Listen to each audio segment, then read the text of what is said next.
it's going to be close.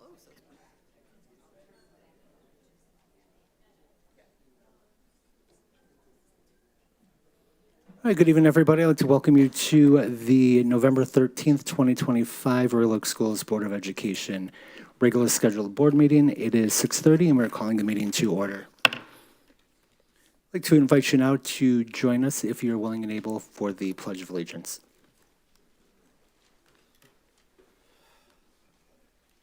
Pledge allegiance to the flag of the United States of America and to the republic for which it stands, one nation, under God, indivisible, with liberty and justice for all.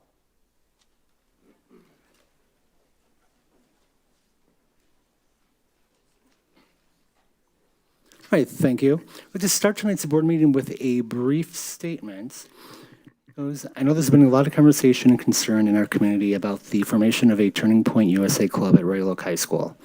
We've heard from many people who feel strongly about this issue and want to take a moment to share where the district and the board stand. As a public school district, we have the responsibility to make sure all students have the opportunity to explore their interests, ideas, and personal views in a safe, respectful environment.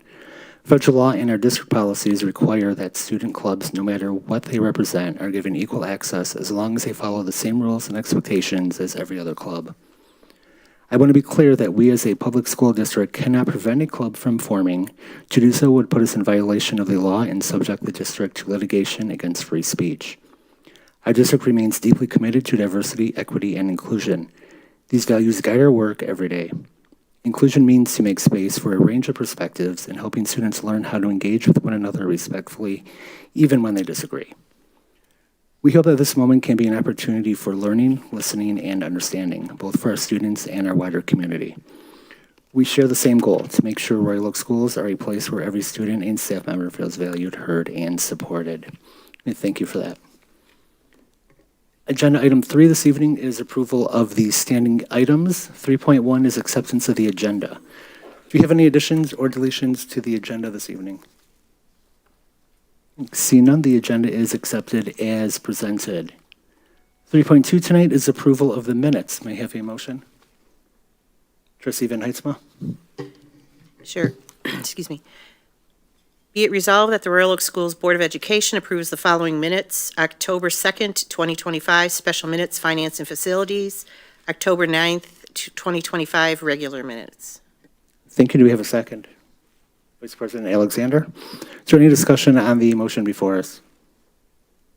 Seeing none, I'll call for a vote. All in favor signify by saying aye. Aye. Any opposed? Motion carried.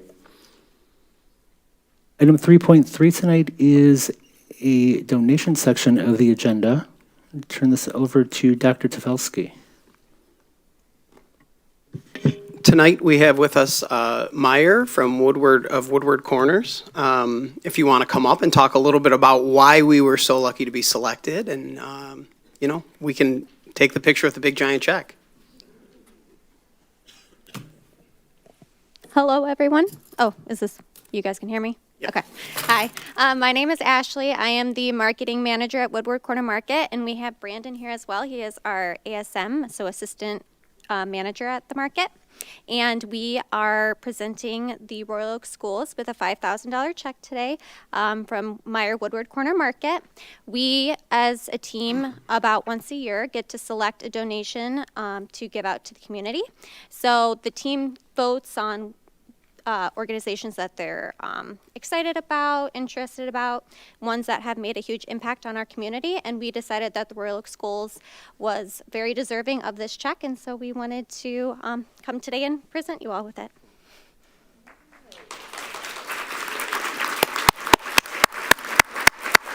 Should we go up and get a picture? You're welcome. Thank you. Go ahead. Yeah. Sorry, Trustee Wicki.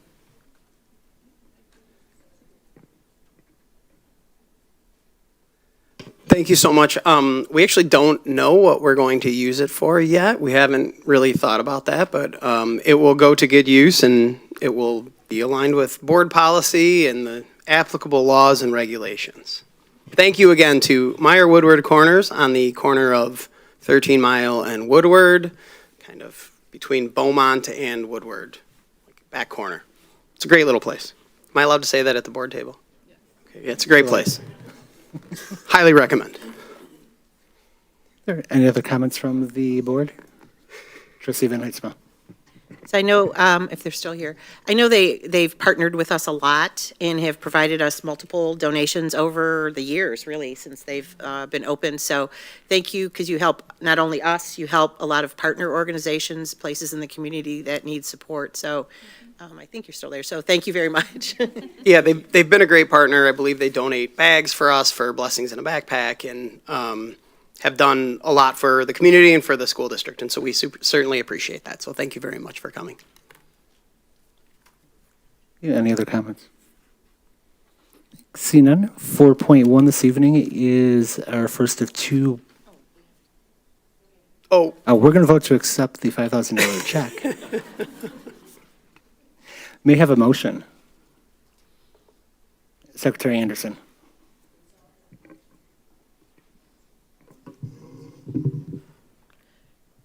Resolved that the Royal Oak Schools Board of Education gratefully accepts the following donation as presented.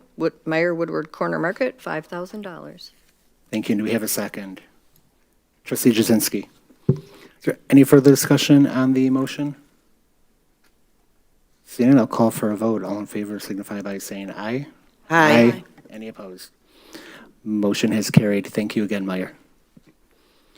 Now on to 4.1 tonight, which is the board proclamation in support and endorsement of Invest in My Kids ballot proposal. I would like to ask Trustee Van Heitzma to make that presentation. Thank you, Trustee Jaworski. Whereas the Board of Education of the Royal Oak School District acknowledges that Michigan's public schools are the cornerstone of our communities and the foundation of our children's future. And whereas the Board of Education of the Royal Oak School District believes strong public schools attract families, boost property values, and strengthen the workforce, benefiting everyone. And whereas Michigan's public schools are underfunded by $4.5 billion, and more than 3/4 of Michigan public school students attend schools in districts that are over $2,000 per pupil below adequacy.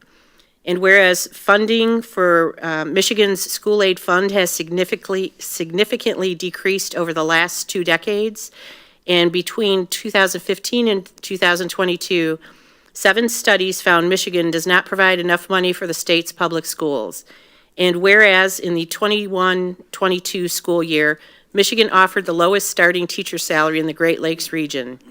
And whereas the top 1% earners in Michigan pay a lower effective tax rate than everyday people pay, 5.7% for the top 1% versus 7.1 to 9.7% for the bottom 80%. And whereas the lifetime earnings of Michigan's current K-12 students could increase by $27 billion if their educational achievement matched the national average. And whereas a 10% increase in per pupil spending improved low-income students' graduation rates by 7 percentage points, and their adult hourly wages by 13%.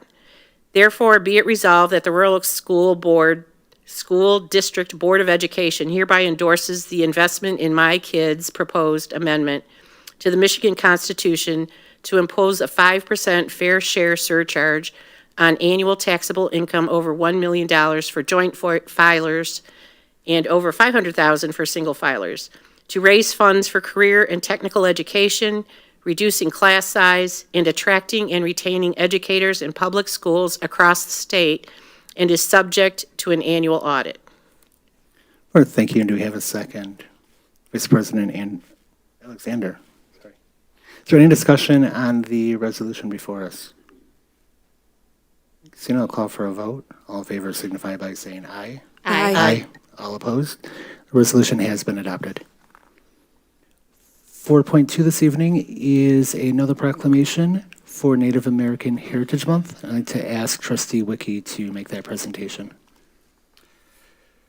Whereas the United States Congress has designated the month of November as Native American Heritage Month, and Royal Oak Schools joins in honoring the rich histories, cultures, and enduring contributions of Native American and Alaska Native people in our society. And whereas a congressional resolution proclaiming Native American Heritage Month was first passed in 1990, and Governor Gretchen Whitmer issued a proclamation declaring November as Native American Heritage Month in Michigan on November 1st, 2025. And whereas Michigan is home to many indigenous nations, including the Ojibwe, Odawa, Potawatomi, and Wyandot people, whose histories are deeply interwoven with the land and the history of the state. And whereas Native American and Alaska Native communities have made significant contributions throughout history in areas such as governance, agriculture, environmental stewardship, language, and arts, enriching the cultural fabric of the United States and promoting sustainable practices that are essential to building a better future while also preserving distinct traditions, values, and worldviews. And whereas Native American Heritage Month serves as an important reminder to reflect on the resilience of Native American and Alaska Native people, acknowledge their historical and ongoing struggles, and honor their profound impact on both our past and future, as well as their immeasurable contributions to the state of Michigan and beyond. Now, therefore, the Royal Oak Schools Board of Education hereby proclaim the month of November as Native American Heritage Month at Royal Oak Schools. We're thinking, do we have a second? Trustee Jasinski. Is there any discussion on the resolution before us? Seeing none, I'll call for a vote. All in favor signify by saying aye. Aye. Any opposed? The resolution has been adopted. Brings us to agenda item 5 this evening, which is public comment. This is the first opportunity for public comments.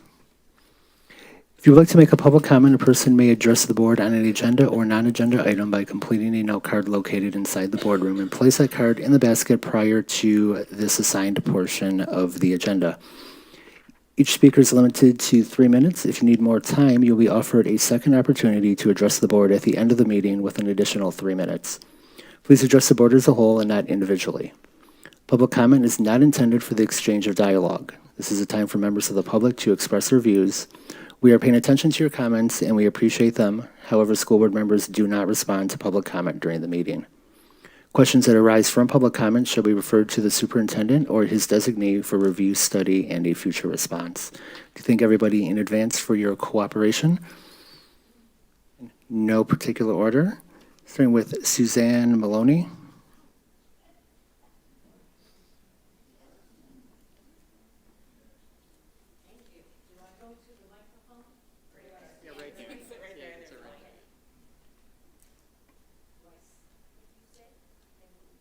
Would be much better.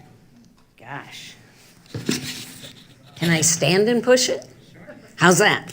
Okay, You may do whatever you want. here it is. I may disagree with what you have to say, but I shall defend to the death your right to say it. Now, high school students in this room, who said that? Parents in this room? Anybody? Voltaire, yes. All right. This statement encapsulates the essence of freedom of speech and tolerance. Make no mistake, what we're talking about today is not about just some dumb club at the Royal Oak High School. It is really about individual liberty and freedom of speech, which are very important. Now, I'm not here to defend Charlie Kirk's every idea. But I do believe in Christian values, individual liberty, and limited government. Charlie Kirk promoted his values in a peaceful way, and he encouraged peaceful discussion by everyone, even those who held opposing viewpoints. This is one of the very strong points of Charlie Kirk and Turning Point USA. When people stop debating and stop interacting with one another, that's when things become very dangerous. And sadly, this hatred causes violence. And that violence brought an end to Charlie Kirk, the person. But the movement to debate and share and discuss your differences is stronger than ever. So I challenge every high school person in this room to begin the process. You know what? You're no longer kids. It's time for you to listen, learn, debate. I'm quoting your speech earlier. Discuss, and above all, exercise your right to freedom of speech. Thank you. All right, thank you.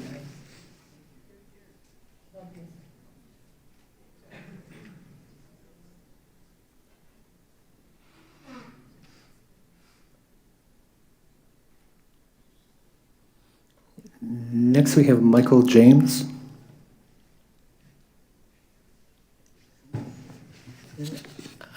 Good evening. Can you hear me okay? Yes, our text for everyone else in the audience, text person, just ask that we leave the microphone on the table while you're speaking, just prevent it from Leave it on the table. functioning. Perfect. And you can hear me? Yes. Great, okay. Thank you for the time. First of all, I wanted to commend you all for standing up for the principle of free speech. I read what you posted online, and I thank you. We're going to have people who say things that we may not agree with. It's okay, as long as they don't violate the rules of the school, they don't harass other students, they don't disrupt the school. I think we can hear them out, and as long as they're respectful. So I wanted to commend you. I think it's been a hard few weeks, and I wanted to commend you in sticking to the principle and following the law, of course, but sticking to the principle and standing behind it. I am done. I've only used a little bit of time. Thank you. All right, thank you. Next, we have Jennifer Mark.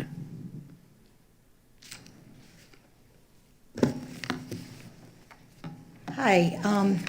Actually can't believe that the Royal Oak Public Schools are considering allowing an organization like Turning Point that was begun by someone as hateful as Charlie Kirk. I'm the mother of a trans child, and one of the reasons that we moved to Royal Oak is so we could be near Ferndale and what we thought would be a really welcoming area, and has been, which is why we were absolutely floored when we heard that there was supposed to be a Turning Point club in Royal Oak High School. The kids there are apparently not feeling safe. You had a whole lot of kids walk out of school because they were offended and they were worried about having a club like that at their school.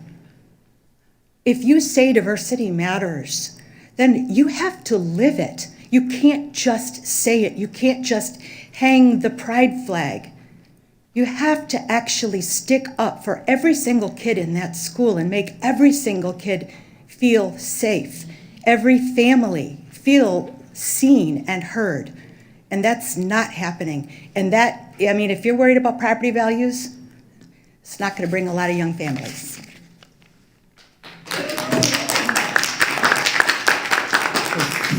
Thank you. Next, we have Ann Abbey.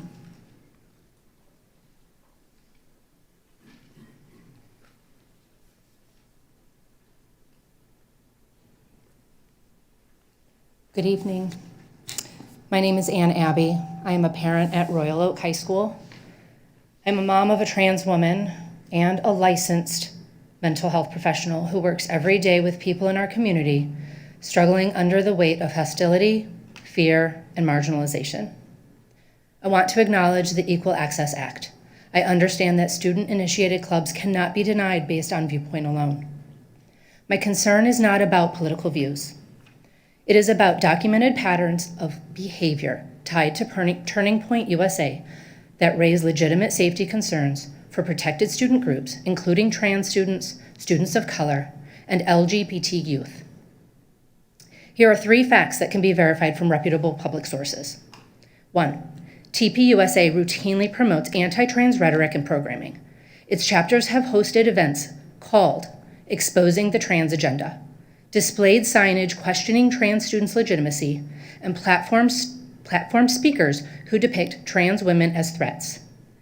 These events have triggered safety concerns at multiple schools and universities. 2. Charlie Kirk, the founder of TPUSA, has a well-documented record of dehumanizing statements about trans people. He has repeatedly described transgender people as, quote, mentally delusional, and stated publicly that transgenderism and gender fluidity are lies that hurt people and abuse kids. This is not neutral political discourse. This is rhetoric that targets a protected class under district policy and Title IX. 3. Nationally, TPUSA chapters have been linked to harassment and intimidation. Civil rights and academic organizations have documented incidents, including doxing, targeted harassment, and online threats connected to TPUSA members or chapters. When these patterns enter a school environment, they present a foreseeable risk. Given this evidence, the issue before the district is not whether students have a right to form clubs. They do. The issue is whether the district is meeting its legal and ethical obligation to prevent hostile environments for marginalized students, particularly trans students who already face dramatically elevated risks of harassment and suicide. Therefore, I'm asking the district to, 1, conduct a formal policy review evaluating whether a TPUSA club aligns with our non-discrimination and safety policies, not just the Equal Access Act. 2, clearly communicate how the district will monitor conduct and intervene immediately if any club activity targets or harms protected groups. 3, publicly reaffirm that no student organization may create a hostile environment, regardless of its stated mission. This is not about silencing political beliefs. It is about ensuring every student in Royal Oak schools, especially the most vulnerable, can walk into our buildings and feel safe. Thank you. Okay, thank you. We have Kathy Grant. That's hard to follow. All right, Kathy Grant, been here 37 years, raised all 4 kids through Royal Oak Schools, have 3 grandsons in Royal Oak Schools. Charlie Kirk stood for biblical truths, marriage, family, our country, and our personal freedoms. I'm surprised that somebody would think about taking away our personal freedoms. He practiced the art of promoting these values through peaceful gatherings and peaceful discussion. The people that are causing havoc and riots seem to be on the other side, not TPUSA members. Charlie Kirk developed a type of campus crusade to share and spread his message to our young people and was willing to have a lively discussion for all that wanted to be engaged, both sides. He didn't limit free speech, he promoted free speech. What are you guys gonna do? What type of exchange of ideas should not be blocked, this type? Who would not embrace the free exchange of ideas and the freedom to speak them? I hope not our Royal Oak School Board. Thank you. Thank you.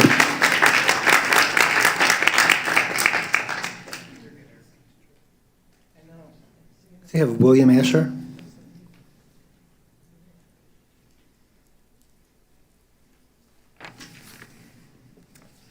Hello, my name is William Asher. I reside at 1003 Irving. Been a resident for 34 years, and I'm a parent of a 2000 graduate of Don Darrow High School. I am concerned that students at the high school felt a need to establish a Turning Point chapter because that organization has a reputation for inciting racism, misogyny, and homophobia. But the fact is that unless the chapter actually spews hate speech, preempting them just in case they exceed norms is not the American way. The First Amendment protects their right to assemble and to speak, as it does more progressive organizations like the Young Democrats Club. I commend the board for allowing both clubs to operate and hope that the clubs are monitored to confirm they are staying within the bounds and definitions of protected free speech. All right, thank you. Shelley Hamlin.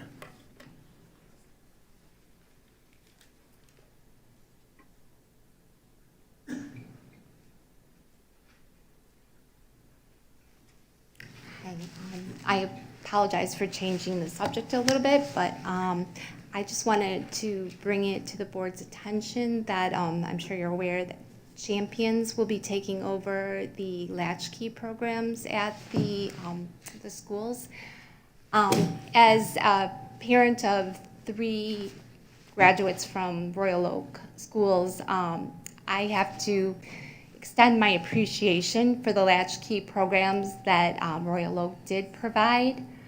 I was disheartened when I heard that they were doing away with the school run program because of the great success that we experienced with the program.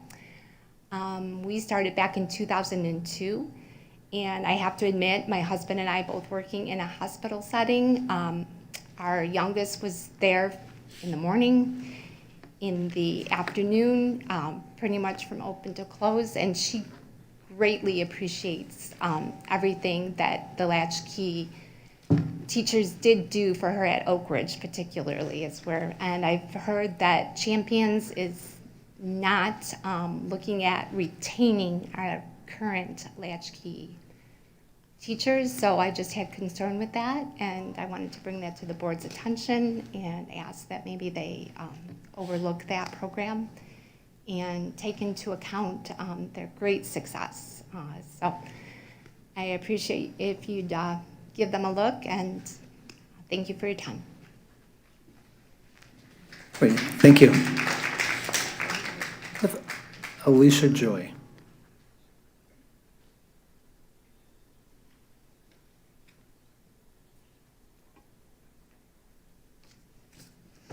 Hi, Alicia Joy. I'm the parent of 2 Royal Oak students. So the board policy is that we cannot deny any club based on their stated purpose, and I understand that. And the stated purpose of this club is fiscal responsibility and limited government, and that sounds great. The initial stated purpose of the Nazi Party and Hitler was to rebuild roads and unify Germany, and that sounded great too. And by the time the darker purpose had come out, it was far, far too late to stop it the way they could have earlier. So many people had died, so many people were hurt. Do I think students will die because of this club? I hope not. But I do know that when queer and transgender students have one affirming adult in their life, their risk of suicide goes down by 50 to 75%. I wonder how that risk goes up when they have a teacher in their school and a board, and I know that you feel that you're pressed to do this right now, but a board that says, this group belongs here. We will make space for this because of their stated policy. The founder of Turning Point USA and the people who are still running this in his wake said openly, if I stepped onto a plane with a black pilot, I would wonder if he were qualified.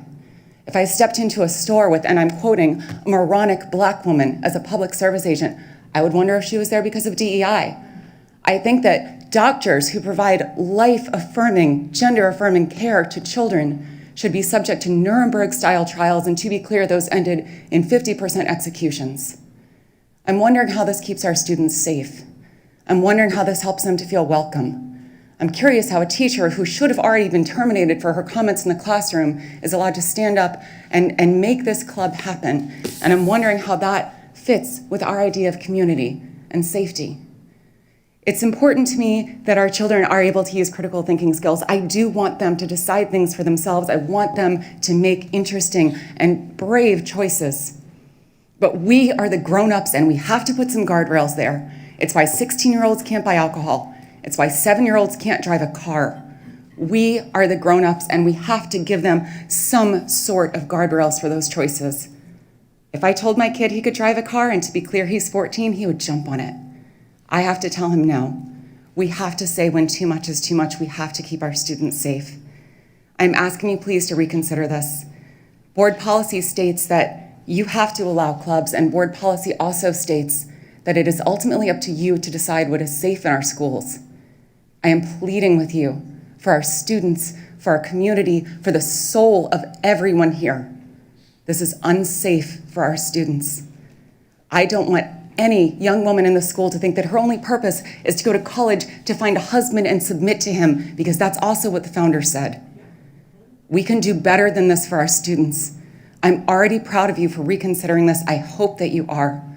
Please keep our children safe. Thank you so much for the time. Thank you.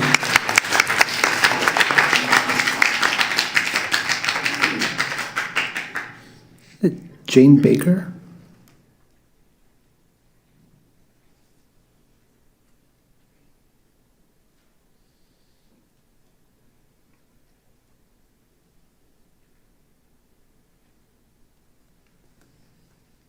Well, my name is Jane Baker, and I'm a grandmother of 3 children that go to Royal Oak schools. One's in high school.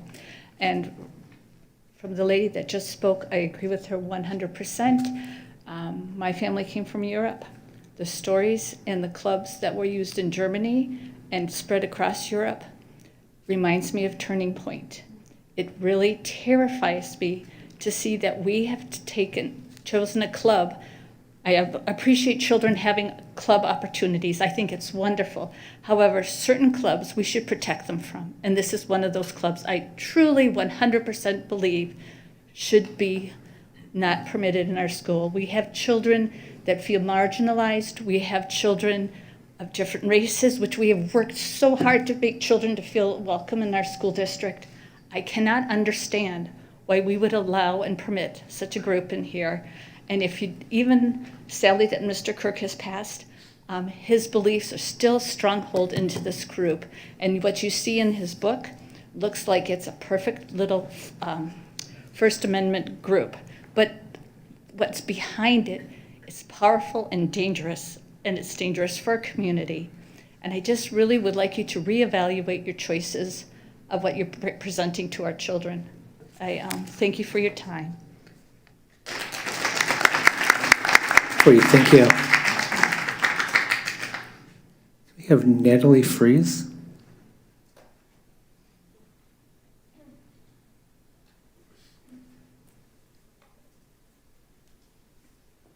Hi there, thank you for taking the time.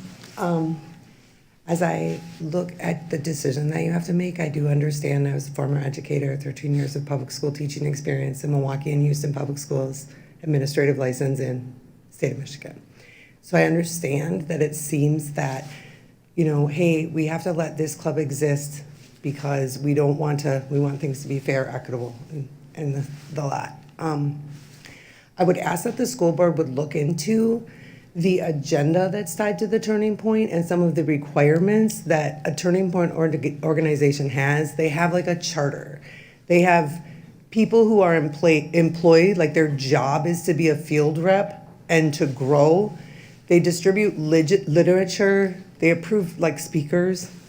If you look on the Turning Point website, like it clearly says, we incorporate pop culture and day-to-day activities to reach new demographics and continuously expand our base. This, to me, feels like a civic organization. In the schools that I taught in, there'd be sometimes like on Saturdays and Sundays, organizations with like agendas and adults that are involved in them would rent and lease and use school buildings. This, to me, doesn't feel like a bunch of students running a club that's like nurtured through teacher and community building. It's like they're getting propaganda items to be distributed. They clearly say our goal is to teach people how to be conservative, there's an agenda. So I think that you should look into this as, hey, I don't agree personally with Turning Point and all their things.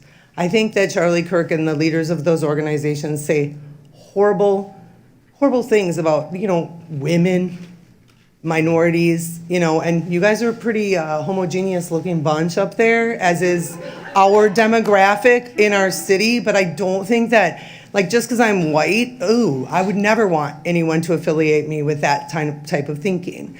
So I think if you look at it like, hey, maybe this is an organization that we need to be open to allowing to use space like churches or things like that have an agenda. But I would ask you to ensure that if you do let this be a student club, that there be teachers, plural, willing to host this so that you can have some different adults in the room when this club is meeting. I would ask that a member of the board would attend a meeting. I believe they're at 7 o'clock in the morning on Wednesdays or Thursdays, I think is what it said on the website. I think that since this is a polarizing issue, that you should keep one foot firmly planted, because it certainly seems to me that this is not going to be students creating their own literature. This is somebody trying to push ideas onto them. So, thank you. Great, thank you.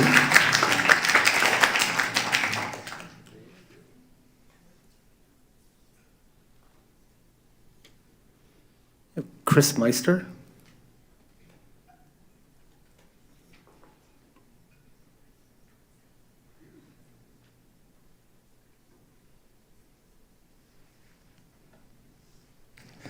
Hello.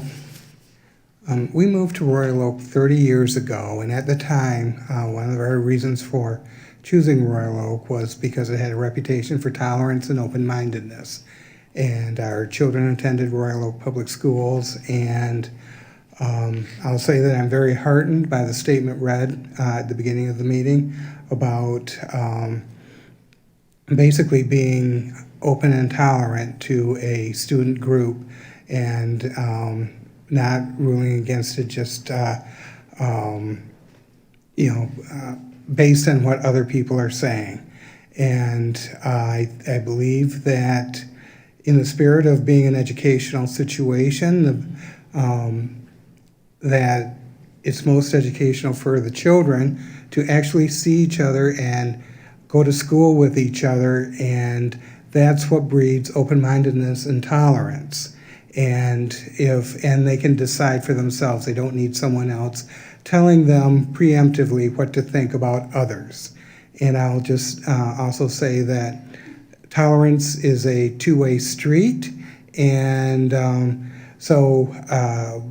people who are accusing others of intolerance, need to make sure that they are not guilty of intolerance themselves.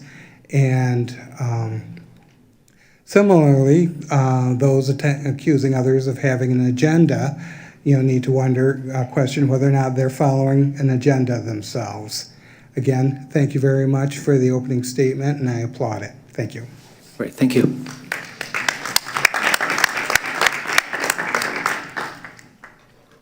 All right, Carrie, I apologize. I'm going to mispronounce your last name. Is it Carrie Heber?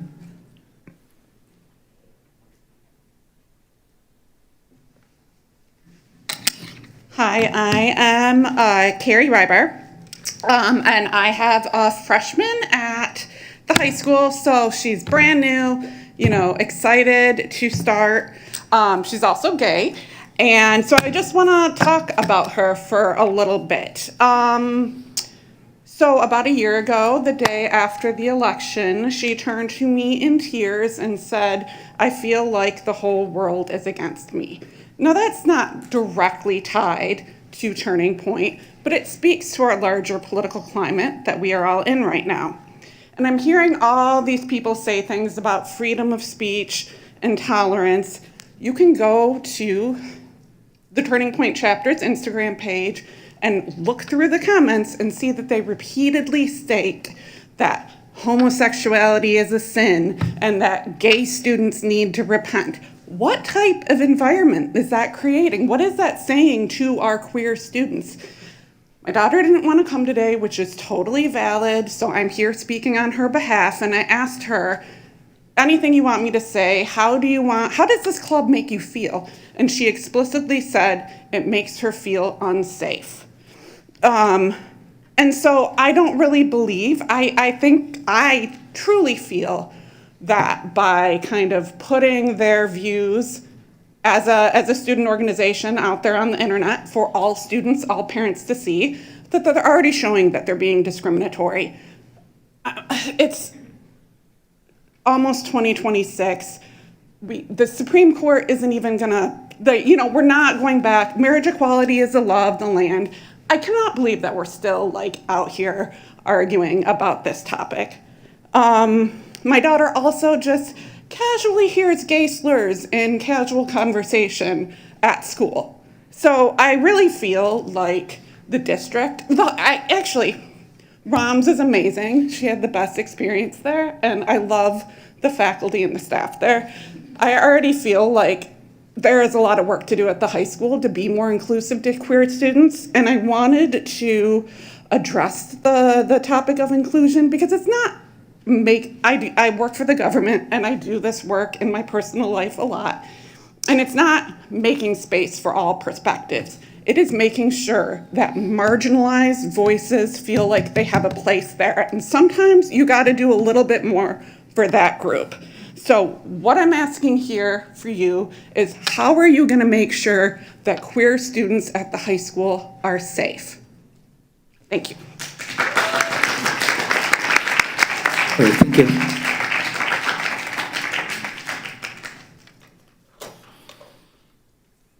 And Ashley Morrell. My son, he's gonna be up here with me. He goes to Royal Oak Middle School. His name's Jack. All right, my name is Ashley Morrell. I was a high school teacher for 13 years, and now I do restorative practices in the public sector. I've lived in Royal Oak for 10 years, and I have 3 children in the district. You all frame this situation as a debate that's pitting the community against each other, and by incorrectly framing this issue, you all have abdicated your power. According to board policies, a club must be 1, approved by the principal and board, 2, facilitated by a staff member, 3, no one outside the school can direct, conduct, control, or regularly attend the club, and 4, the principal may take actions to protect the safety and well-being of students and staff. To those of you who have said that this is a student-led group and not TPUSA headquarters, you are mistaken. I spent time on TPUSA's website learning about how to start a high school chapter, and I found information that the board, superintendent, and principal need to answer to. 1, to use the TPUSA name, the club is required to frequently communicate with their assigned TPUSA employee and submit themselves to a verification process done by TPUSA.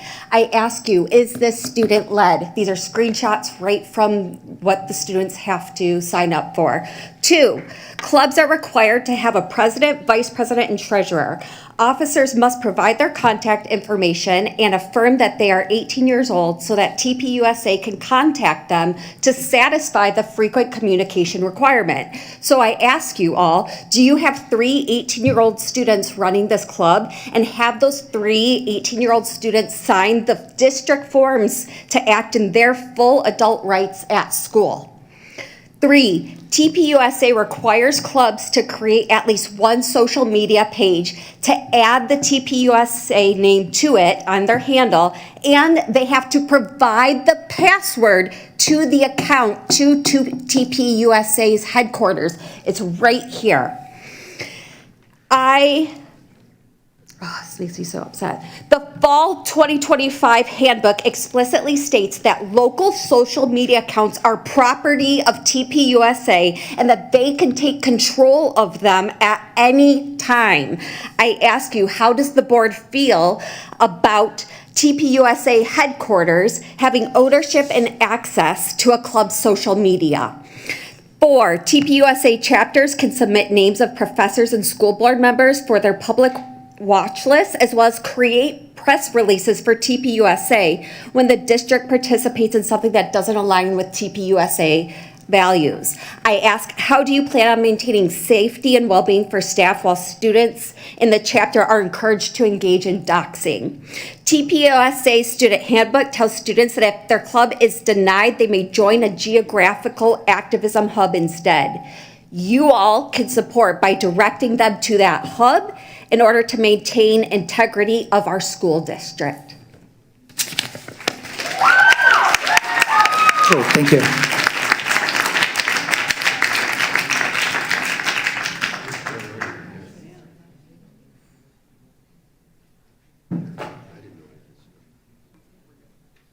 We have Kim Johnson.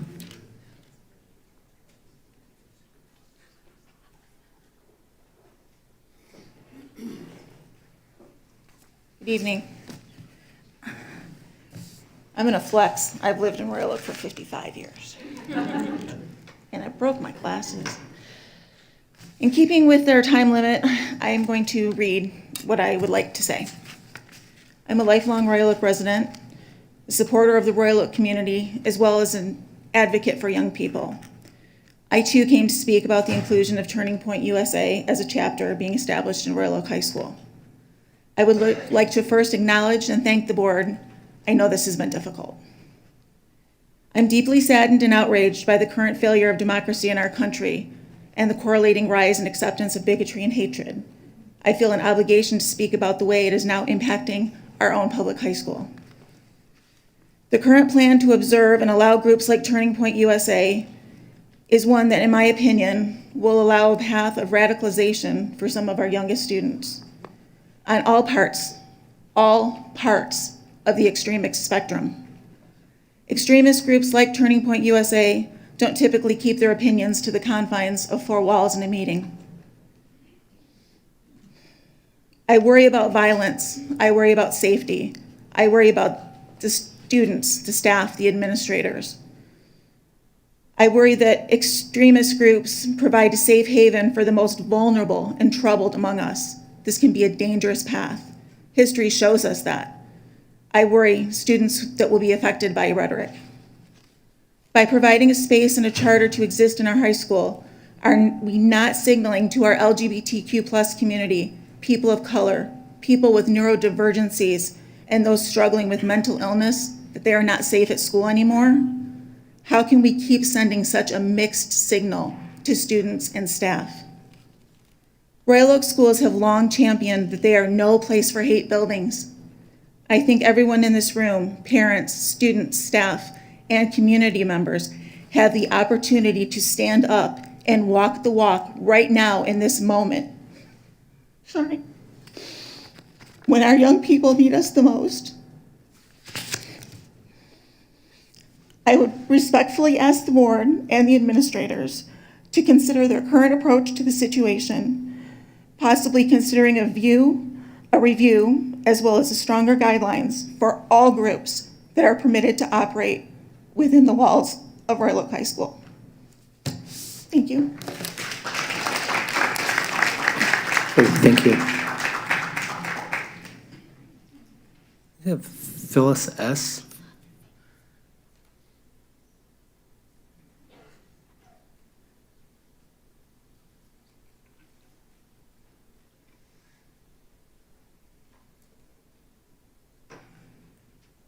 Hello, my name is Phyllis Steele. Sorry if I took your spot. I apologize. I'm a retired teacher, and I come here as a member of the Michigan Educators Rank and File Committee. And I would like to applaud those students who walked out of Royal Oak High School on October 22nd, if any of them are here, to oppose the establishment of a Turning Point Club USA at their school. Their action expresses a growing determination of young people in particular to stand against fascism, racism, war, and political intimidation. Turning Point USA, founded by the late Charlie Kirk, is not a legitimate student organization, as has been eloquently explained, I think, promoting free speech.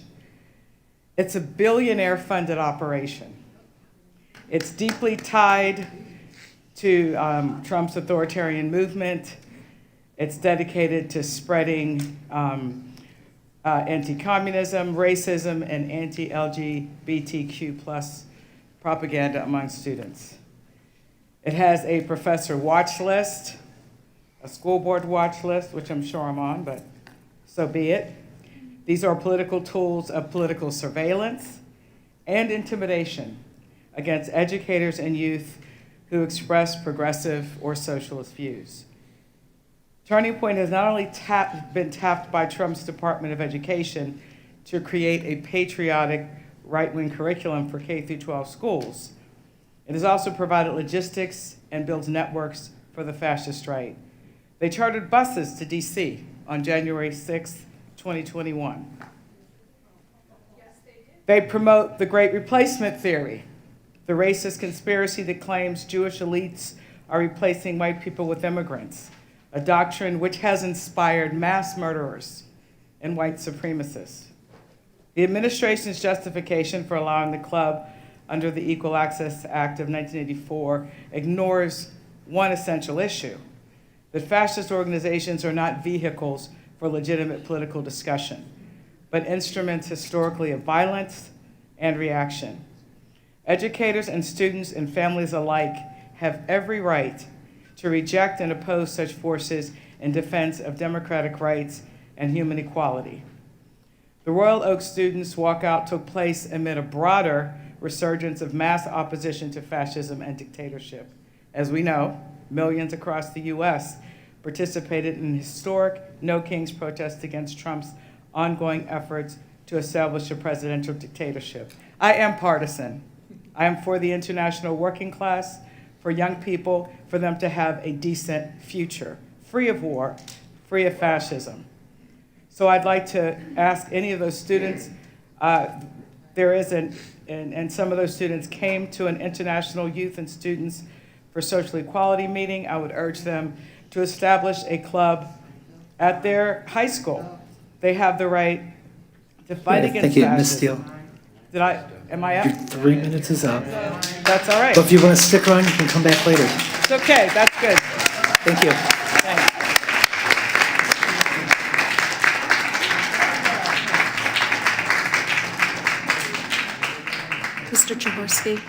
Mr. Chohorsky, if we could please ask the speakers to sit there, because as powerful as her voice is speaking-wise, I'm just not sure that it's being picked up by the microphone. Thank you.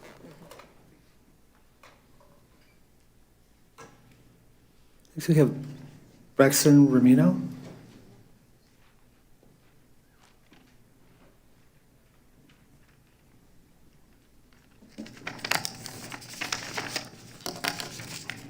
Hi, my name is Braxton Romano. I am a junior at Royal Oak High School.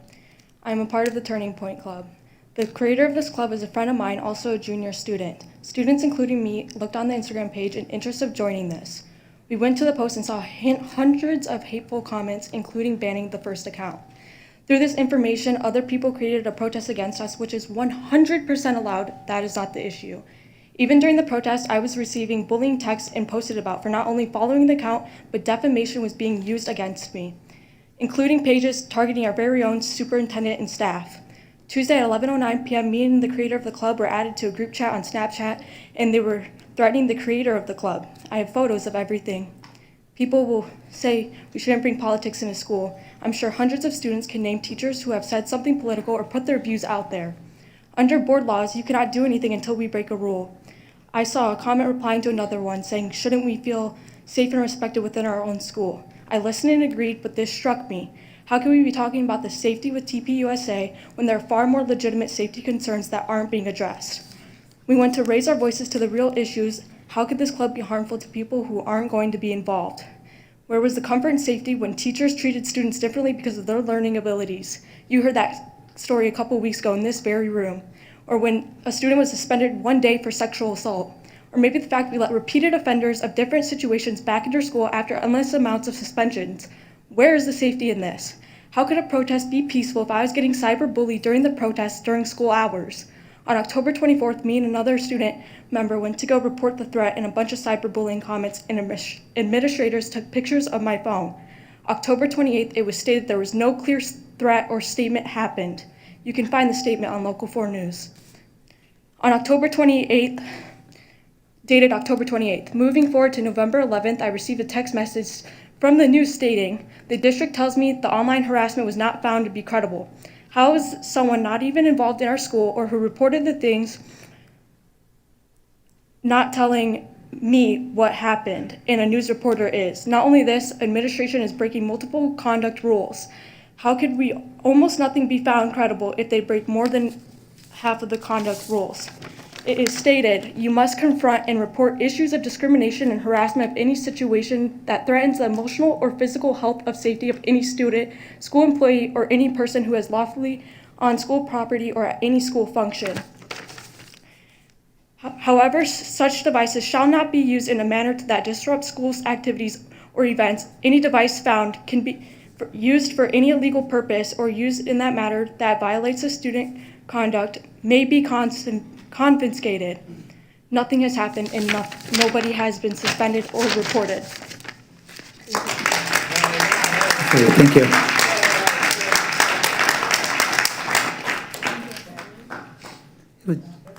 Deborah Hendren.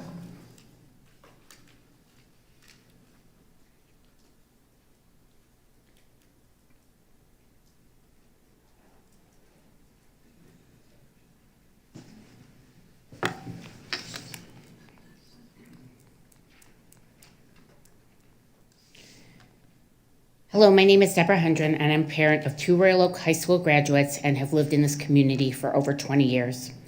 While this is my first time speaking at a board meeting, I felt it was important to show up today and speak about my concern with the idea of a Turning Point chapter being organized in our community. While I believe and embrace the values of freedom, I don't believe a public school is a place for organizations that are divisive and do nothing to embrace coherence and tolerance. And for those that will insist that it is their right with the First Amendment, that must be applied equally for all groups in the school. I have one short example of times that other freedoms of expression were limited with my own children's experience here in Royal Oak. The teacher sponsoring the organization once physically blocked high school students from getting their coats to dissuade them from participating in the March Against Gun Violence. More importantly, in a world that is now fraught with political divisiveness and a lack of civility, a school should be a safe place for everyone. Please reconsider having any political groups in the school. Thank you. James Vega.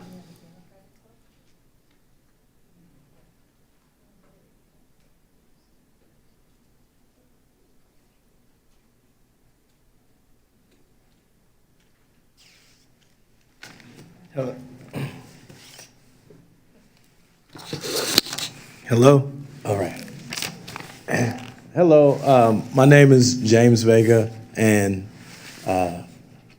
I thought it was very significant that 270 students walked out because they don't feel safe in the schools. They don't feel safe with Turning Point USA finding a chapter here.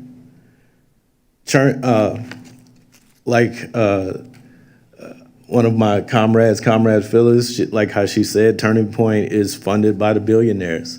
They are openly anti-Semitic, racist, and homophobic. Many students are searching for answers.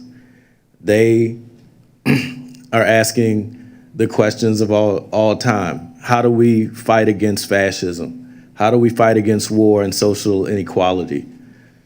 And I just wanted to say that fascism is not simply a group of people who hate diversity, but a government used by the oligarchy to conquer and divide the working class. And the antidote to that is to organize and educate workers and students to end fascism and world war, and ultimately the capitalist system. Many students that are walking out are looking for a way forward. And I encourage the students to build IYSSEs, which are the International Youth and Students for Social Equality. We call on all Royal Oak students, parents, and educators to build real organizations of struggle that will defend students, teachers, and working people, and educate and organize. Organize to do what?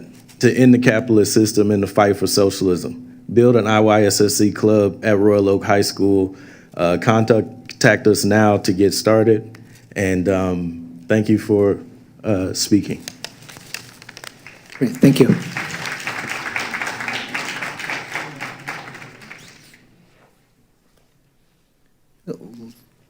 Elizabeth Zuby?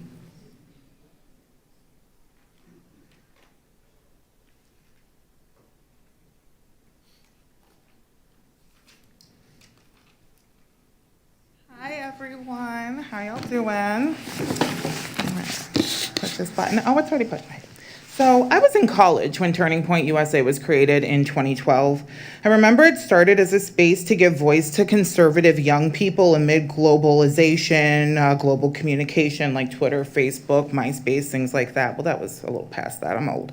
And increasingly diverse millennial and younger generations. To this day, I know it is still a space to hold on to the conservative views of the past. I know that their stated mission is to recruit, educate, and train young people to support limited government, freedom, and the myth of the free market. But we all know that that's not the whole story. They have said that Black women don't have the brain processing power to be taken seriously. Tell that to my law degree. That Black people prowl the streets seething with criminal intention. I honestly do not, I promise. That granting people of color the same rights as white people was a mistake. I again promise you it was not. I'm both half white and half black, and I tell you it's a great experience. That Jewish people and immigration and media and policy design and gay people and trans people are deliberately decreasing the white population. That gay people want to corrupt your children. That communities of Islamic people are a threat to America, and probably more. Turning points, oh wait, actually, so let me ask you, does any of this have anything to do with limited government, freedom, and free markets? Turning Point students, Club America, if you're in high school, get your guys' name right, have committed violence while attempting to overthrow the literal government of the United States of America. They hit somebody over the head with a fire extinguisher, a cop. They have doxed and harassed and assaulted students, teachers, and board members. They lied to the media and community about being assaulted, and they raised money off their false persecution. If it's a problem, make a report. At MSU, they doxed a professor. In Romeo, Michigan, they put on this Instagram account for this club. If they're pissing off liberals, they're doing a good job. Their supporters just miscategorized our peaceful protest, my daughter's peaceful protest, as havoc and a riot. Like Amber said, Turning Point USA's actions and affiliations violate our district's code of conduct. They claim to stand for Christian values, limited government, free markets, in the same way the KKK claims to stand for Christian values, or the Aryan Brotherhood stands for community or God, community and God. These claims do not change the underlying reality of what they promote. And 353 people agree. I circulated a community letter, a sign-on letter via Google Forms. I have 353 signatures and comments, all pretty much saying the same thing. But I want to close out with what my daughter had to say, because she actually had a college class tonight. Thank you all for the ACE program. That is the coolest program in the world. I wish I could have taken up with it, but it wasn't there. We're not here to attack the district, and we're not here to attack politics. Create a Republican club, go ahead, let's do it. We're here because we care deeply about the role that was given to us as students, as voices, this is my daughter's words, as voices of the students, as community members. We love this community. Oh, okay. Bye, y'all. All right, thank you.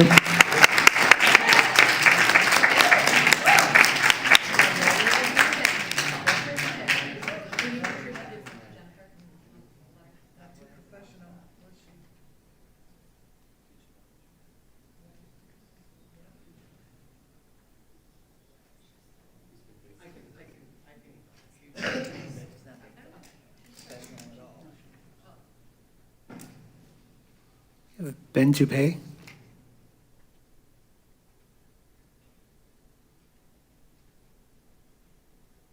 That last name is D-U-P-E-U.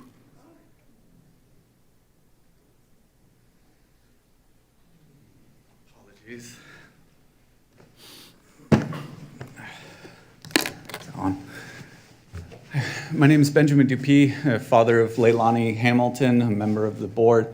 I just wanted to make sure that I exemplified the absolute administrative failure that has happened here with the TPUSA debacle. Beginning with Ms. Dinkelman, who frankly shouldn't have a job.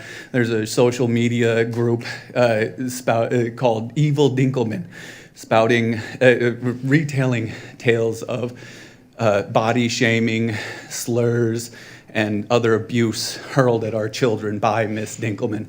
She shouldn't have a job, much less be sponsoring anybody. The principal. Mr. Dupee, if I may stop you for one moment. It is board policy that we do not name staff members by name during public comment. Okay. Thank you. Okay.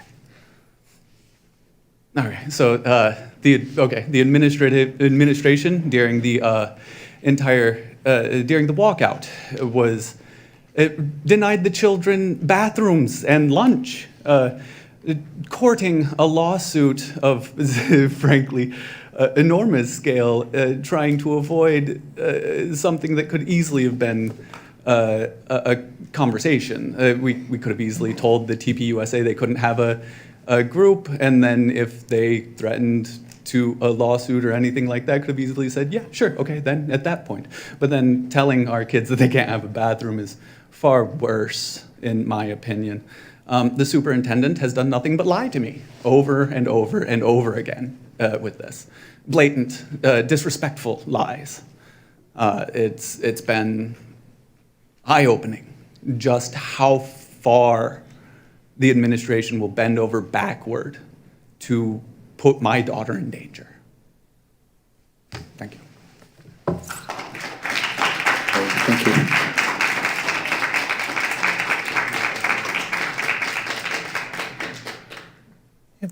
Elizabeth Mulhyson.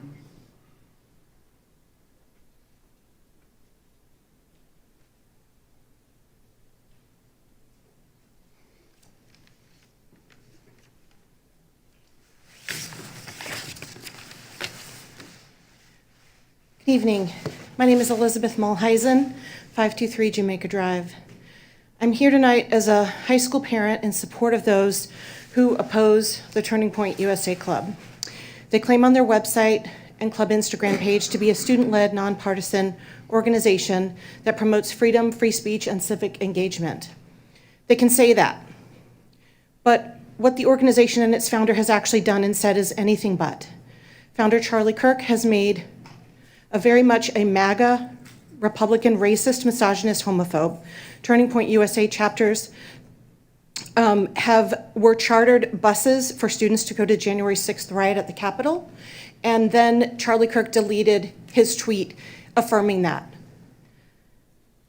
I actually support having different political clubs at the school. Young Republicans, Democrats, Independents, Green Party, whatever. But this is not a nonpartisan club. It is very much the opposite, and not just about partisanship. Its leadership is racist, misogynist, and homophobic. None of those ideals has any place in a public school. TPUSA is considered an extremist hate group by the Anti-Defamation League and Southern Poverty Law Center, with swift backlash from the MAGA White House administration. And I read the club Instagram page where God and Jesus are often mentioned. Christian nationalism is not Christianity, it's white supremacy. I'm worried about our students and staff. I'm worried about the students in this group. I'm worried about the students who oppose this club, and I'm worried about you. TPUSA has not only a professor watch list at the collegiate level, but a school board watch list for K through 12 schools.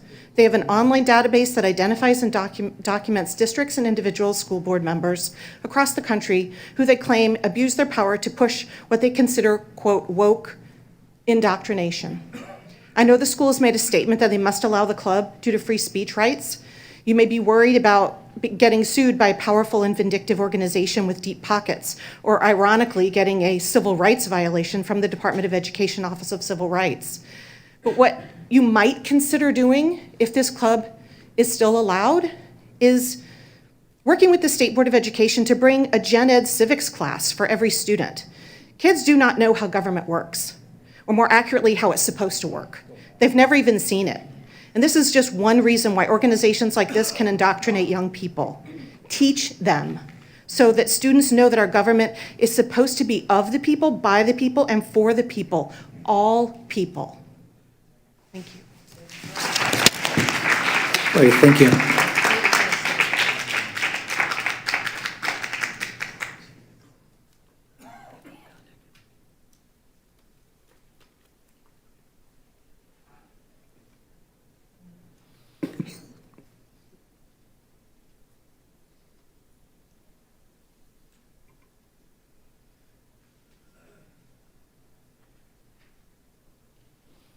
That does conclude our first portion of public comment. If you did place a card in the basket during this first portion, you will be given an opportunity at the end of the meeting for an additional or your first 3 minutes. Would like to entertain a motion to take a quick 5-minute recess for the board. We have a pretty long meeting ahead of us tonight. I have a motion by Vice President Alexander and a second by Secretary Anderson. Any discussion on our motion? Excellent. All in favor signify by saying aye. Aye. Aye. Any opposed? We'll be in a 5-minute recess.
For entertaining our little bathroom break here. We're going to call the meeting back to order at 7:50. If everyone could please be seated, we'll continue on with our meeting.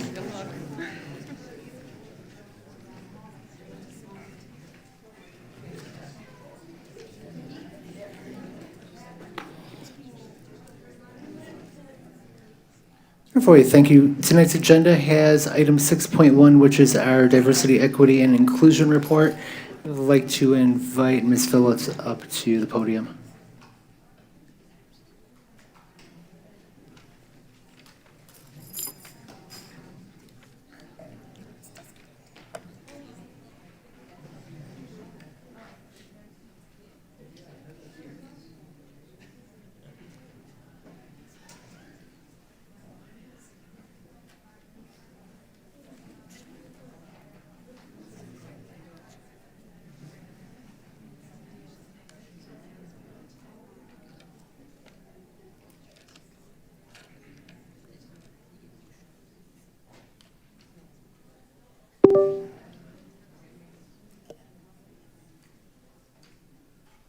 Okay, good evening. Hopefully you all can hear me. It's always fun with technology. We have a few DEI updates. We'll be going through our OS Restorative Practice Collaborative, the OS Systems of Inequity Series, our ROS DEI Wellness Summit, the IFLC. We had our Journey #2 for our ROM students, Jedi Educator Summit, and a save the date for Session 2 of the Odysseys program. So starting off with our Restorative Practice Collaborative, it was held at Oakland Schools, and it was led and facilitated by Dr. Julie McDaniel Muldoon. She's a safety and well-being consultant there. We led throughout the day with different districts through community building circles, community dialogues. We talked artificial intelligence during some of our listening circles and dialogues, and definitely talked civility. We know that AI is a huge topic right now, and we see people on both sides, so we said that we definitely have to honor the space for hearing the different arguments for both of them. Next up, we had our Systems of Inequity series launch right here in this room. Royal Oak Schools was happy to host Oakland Schools for this, and our theme for the year is Unmasking Educational Equity. It was led by Cornelius Godfrey, who is the Diversity and Equity Consultant for Oakland Schools. There were several districts in attendance. We packed the room. It was about, I believe, 70 attendees in general. And we talked about the 1972 desegregation busing debate and current education issues that are going on now. We're excited that the series is being led and kind of guided with the text, The Containment by Michelle Adams, and we'll get to throughout the series rather, talk through the text and talk about different issues, but we'll get to meet the author at the end in May. Just want to make sure, is your microphone on? Test, test, test. It's not as loud though. Yeah. And I can't. There we go. So I'll try to talk louder as well, but it's not picking me up very well. Moving on to our Royal Oak Schools inaugural Diversity, Equity, Inclusion Staff Wellness Summit. As you all know, probably from our last meeting, I talked about this being focused on our staff members and self-preservation and definitely filling up our cups. So we had an amazing event. We'll actually be able to thank a few of our sponsors for the next slide, but I want to just give you all a quick recap, video recap of what the day looked like.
And again, it was a great day. We had lots and lots of fun and definitely great time together with each other. I would love to recognize our sponsors. They made all of this possible. We were able to sponsor our staff wellness bags, the presenter materials, and everything in between. We even had some swag bags. Very fun, very fun. So if you are in the audience today, please stand. Marco's Pizza, Royal Oak.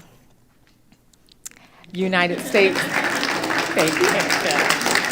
United States Figure Skating. I was actually able to meet with their Director of Community Engagement and Impact over the weekend. She flew in from Colorado for a Learn to Skate event, so I was able to give her her bag and card personally. Smart, who helped to sponsor, was our lead sponsor. Unfortunately, they had an event at the last minute and were not able to come today. 5 Credit Union. Oakland Schools, I know we have some of our sponsors there watching online, so thank you. State Farm, Dave Smith's office. Mesa, FAR Therapeutic Arts and Recreation, and I know they're at the DSO tonight, so they're not able to make it. DAPSEP, which stands for the Detroit Area Pre-College Engineering Program. They have a showcase this Saturday, so they'll be getting their things there. Royal Oak Public Library. M3 Investment Services. Leader Dogs for the Blind, and Bloomfield Child and Family Counseling. Please give a round of applause and thank you for all of our sponsors. Next up, we had our journey number 2 for our students at ROMS. It was our Hinduism journey through Interfaith Leadership Council. They had an all-inclusive field trip for this one. It started off with an educational tour plus Q&A, and as always, the students asked and answered so many great questions and insightful questions. Yoga plus meditation, and we enjoyed a culturally connected meal together, engaged in a Garba activity, which we got to do a folk dance together. I will spare you all the video because we were getting it all together, but it was so fun, and dressing as well. So one of my favorite parts for this trip was the dressing part. We were able to see so many students who this is just their second time rather, some of them their first time meeting each other, and they were able to just congratulate each other and say, oh, that is your color. You look great, princess, and I love that dress on you. All of those really encouraging things, and it was really good just to see the sense of community being built. So we are really excited for our next trip in December. Which moves us over to our Justice, Equity, Diversity, and Inclusion Educator Summer. This was held at Oakland Schools. We were first open with a guest speaker, Dr. J. Marks, who led us into an amazing keynote speaker, Greg Smith, who is the newly appointed Superintendent for Lincoln Consolidated Schools. Greg's message was forward, leading beyond the distractions. From there, we went into breakout sessions. I was able to hold 2 breakout sessions myself. We talked about culturally responsive teaching, centering student voice, HBCUs and the K-12 connection there, and equity and engagement. At the end, we were able to engage in a panel. It was a student-led advocacy and change through the YPAR framework, and it was an amazing day. Last but not least, we have our next Odyssey field trip coming up. So again, this is similar to Journeys, but it's not just for the 7th graders. This is family oriented. They're getting it towards ages 10 and up. It's $35 per person, $50 per family for 2 or more, and there are discounts available with membership as well. They said that you can expect during this tour a fascinating guided tour of the Menugian Museum, an inside look into the temple's sacred artwork and worship spaces, family-friendly environment as always, and questions and reflections time, and of course, a delicious, culturally connected meal. So you can visit the DetroitInterfaithCouncil.com website for more information for that. And thank you. Are there any questions? I am wondering about the Staff Wellness Summit. How did that come about? It was the first one, I believe. I get to shout out my former district here. So I did send a thank you to Superintendent Scott Francis and their communication guru, Jessica Stilger, not too long ago. I said, you know, I still remember 5 years ago when we had something similar. There was a health and wellness expo and then just health summit throughout the day. They didn't call it a summit, but it was similar to what we did. Definitely had breakout sessions and different things. I'll tell you all the date, March 10th, 2020.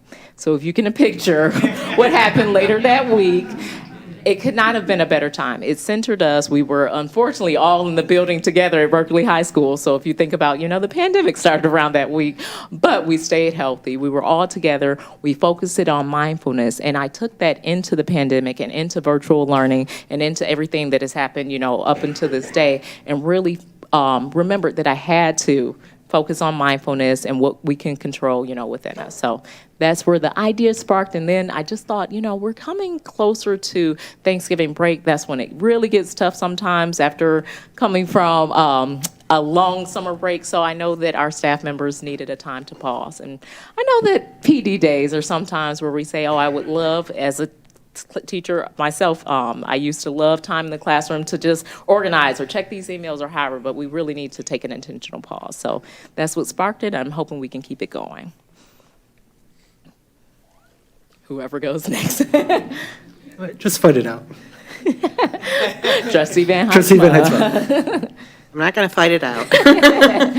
I just wanted to, a couple comments. So the wellness event, thank you so much for doing that. I know my daughter, who's a teacher, talks about how when they do those things where she's at, how it's just a nice way for the staff to connect together in, a different setting, and just to be able to relax and share some, fun activities. But just that relaxation is so important, because sometimes, the teachers don't take time for themselves, especially if they have families and a lot of other commitments outside the school. So thank you so much for organizing that. It looked pretty fun. Yeah, so next year you all have to join us. It was really enjoyable. But, and I wanted to also do a shout out, just to thank you for the Jedi Club that you continue to run.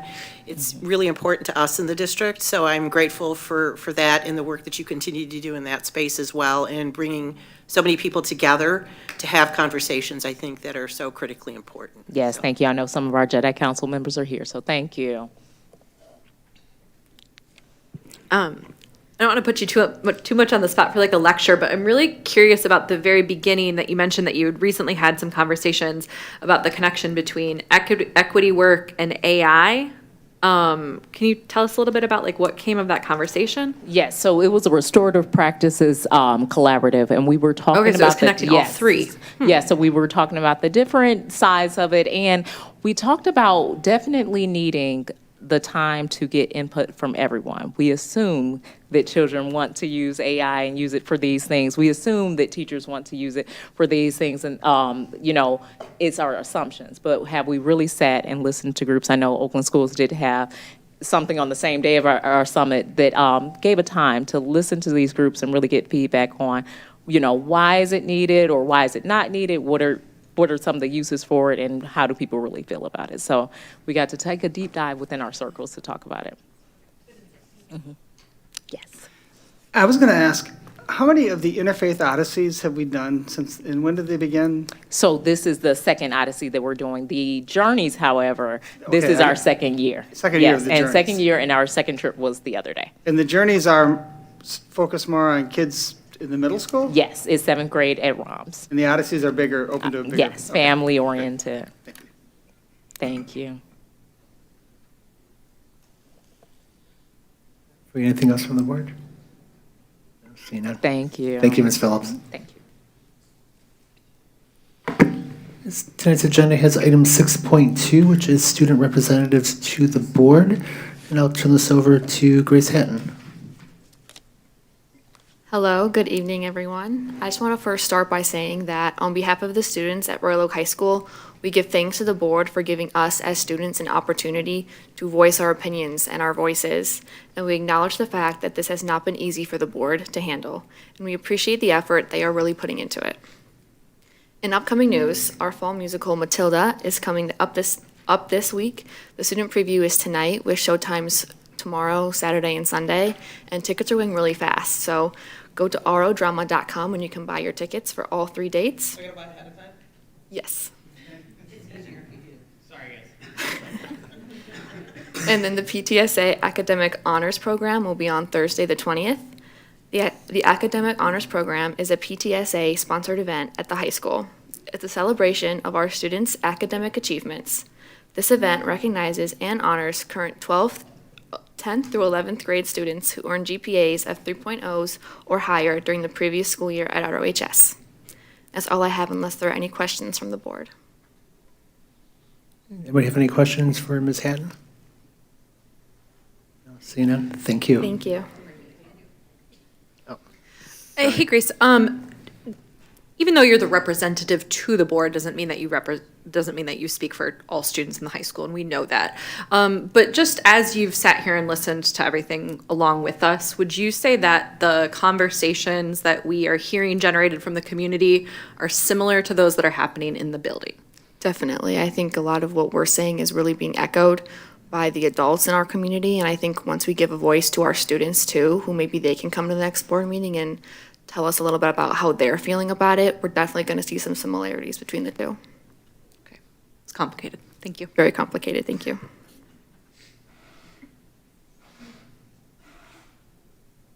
Anything else from this end of the table? No? Excellent. Thank you, Grace.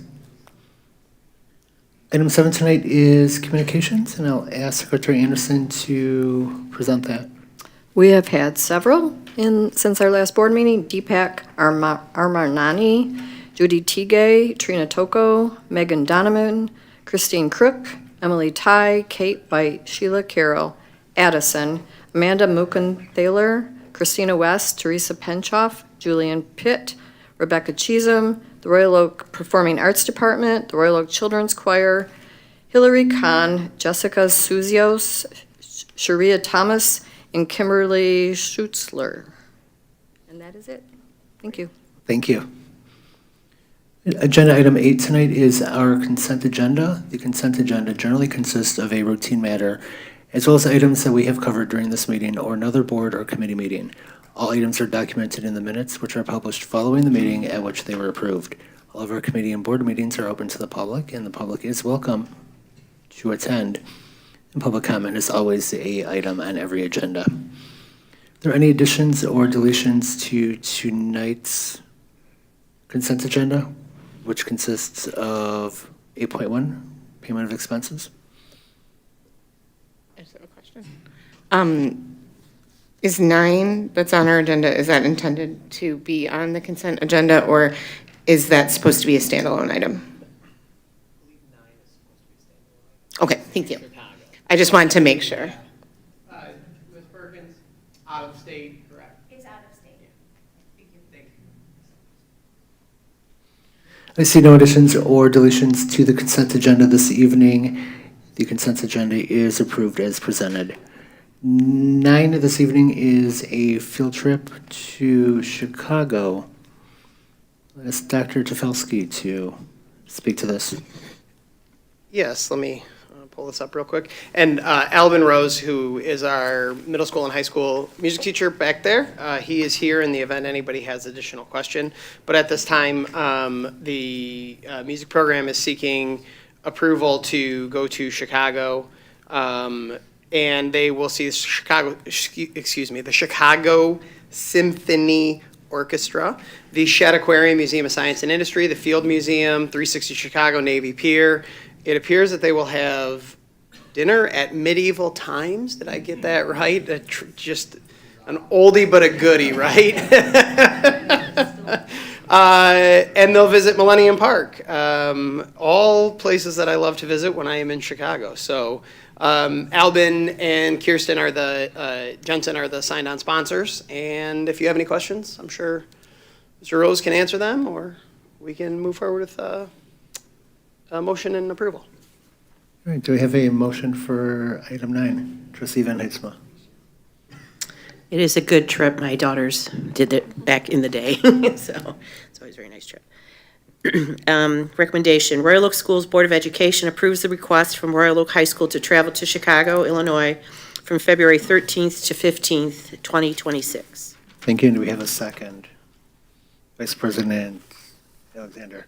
Is there any discussion on the motion? Trustee I Wiki. kind of wanted to be the one who seconded because my daughter's going on the trip, so. We have a third by Mr. Wiki. Any further discussion? Seeing none, I'll call for a vote. All in favor signify by saying aye. Aye. Any opposed? The motion's carried. Agenda item 10.1 tonight is our superintendent's report, and I will again turn this over to Dr. Tefelsky. Thank you, President Jaworski. We have an exciting new program that we are rolling out to the broader community and our staff and students at in Royal Oak Schools. It's a program called Care Solace, which is wraparound support and services for mental health for our students, staff, and families in Royal Oak. We're very excited to begin rolling that out. Really next week, we're going to have a virtual PD for some of our administrators and mental health staff, and then roll it out to the broader community and staff members next week and the following week. And essentially, Care Solace works with us and provides a warm handoff to providers around the area. It allows our students and families to search for providers anonymously to see if there are any providers that meet their needs. It helps with appointment booking. A lot of times in difficult to reach areas where it's difficult to find a doctor or hard to get in, they have kind of relationships and can boost us to the front of the line or close to it. And then there is conversations that happen between Care Solace and the school district. And so it's a really, really nice program. It's something that we pay for, but it's something that we believe in, and I think it's extremely important for us to continue to support the mental health of our students. So we're really looking forward to rolling it out. But if you hear about it, you'll probably start to see it in some of our employees' signatures when you send them an email and they send something back. Feel free to click through and take a look at it. But it's a really good program. I actually was fortunate enough to have it in my previous district. So I really appreciate that. I did have two other notes. Over the last few weeks, I've met with the deans of a couple of different university schools. So I was fortunate enough to have lunch with Dr. Chris Carpenter from the Oakland University Medical School. And we talked about the different opportunities that they have for our Royal Oak students. One of the things that I'm really interested in is life after high school. I call it the 13th year or 14th year. Just doesn't roll off the tongue as well, so we're going to go back to 13th year. But how can we get some of our students who are interested in healthcare, kind of a frictionless experience to get to post-secondary education? And that was one of the things that we talked about. So our curriculum team is going to meet with some of the deans of the various colleges and some of the program providers at Oakland University to really form a nice partnership. So whether our students want to be nurses, PAs, some of the other positions within the hospital system or doctors, they have the ability to work with somebody. Again, I used the term warm handoff earlier, but they have the ability to work with somebody at Oakland Oakland University. We talked even about what it would look like for not necessarily preferential treatment for some of our students, but for our students that met certain markers, what could it look like to advance them through the process of applying to medical school and giving them the assistance that they need to make that process easy. For any of you who have either applied to medical school or know somebody who has, I did not. I'm the other kind of doctor. It's an arduous process, and so giving our students a leg up in that process would be something we'd be interested in doing.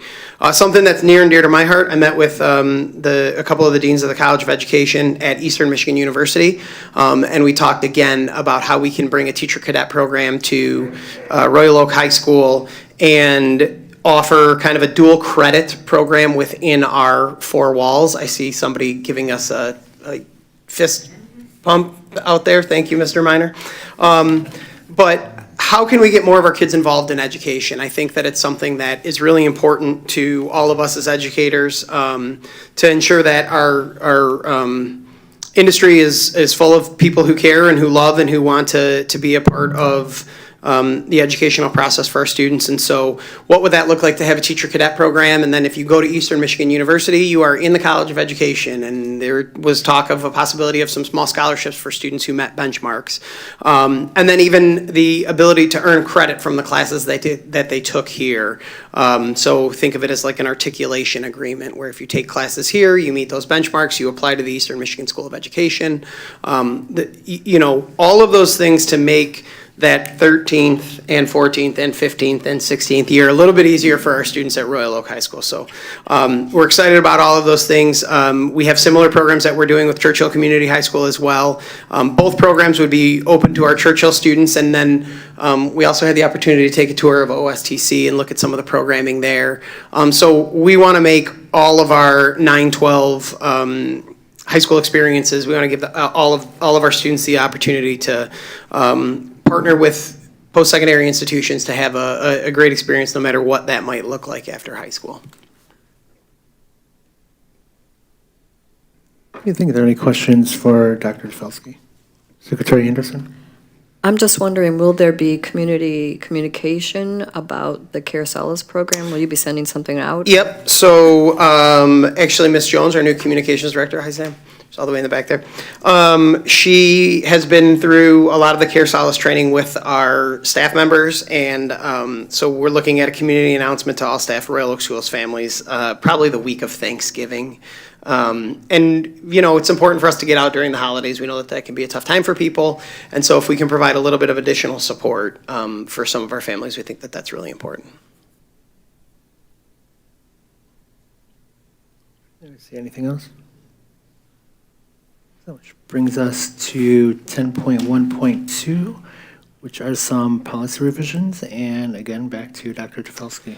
So this agenda item presents the first reading of policies that we are updating due to legal notices from the state of Michigan. Many of the changes are merely pronoun modifications or updates to language.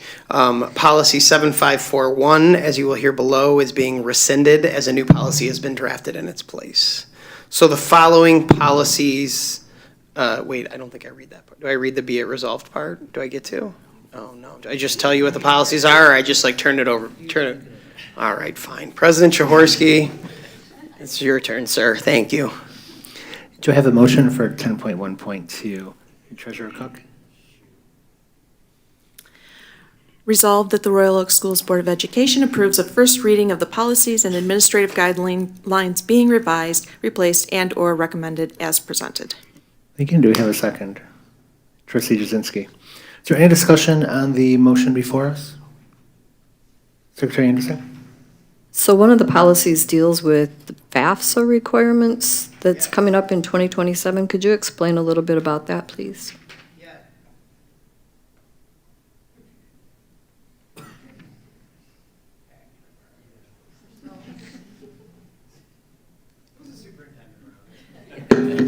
Somebody needs to take over. So yeah, thank you. PO 5460 talks about graduation requirements.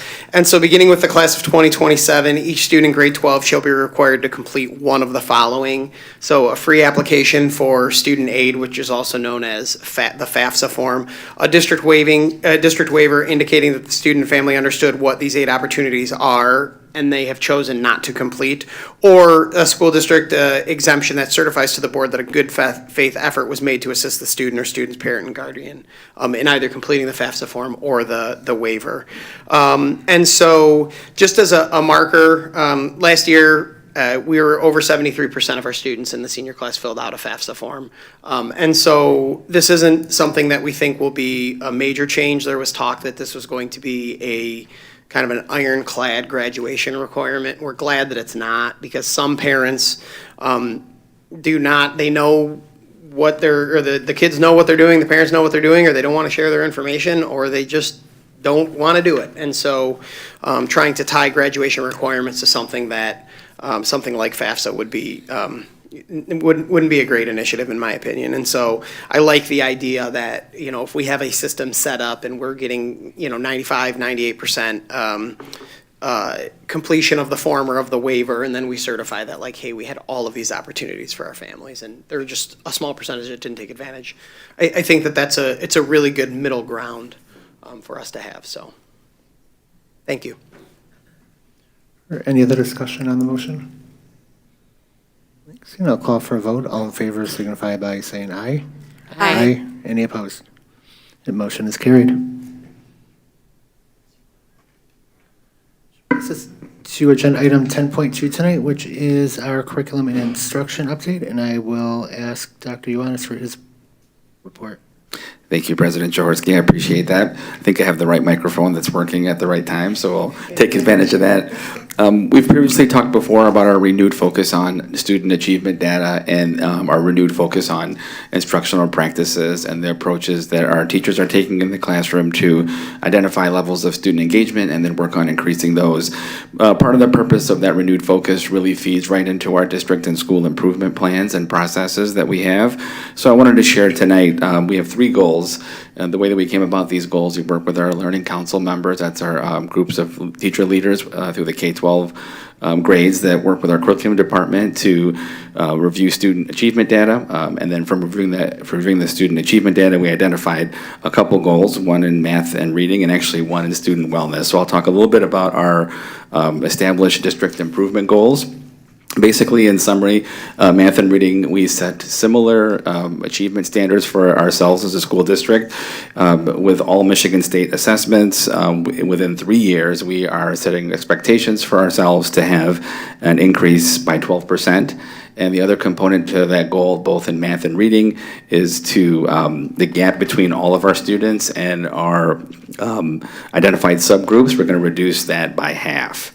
So it's a pretty lofty goal, but we feel, like I said earlier, with our renewed focus on data and incorporating our strategic plan with component, which is feedback for student improvement, we believe that these lofty goals we can definitely make an attempt at. So in 3 years, increased by 12% on state assessment as far as proficiency levels for students, and then reducing that gap between all students and identified subgroups by half.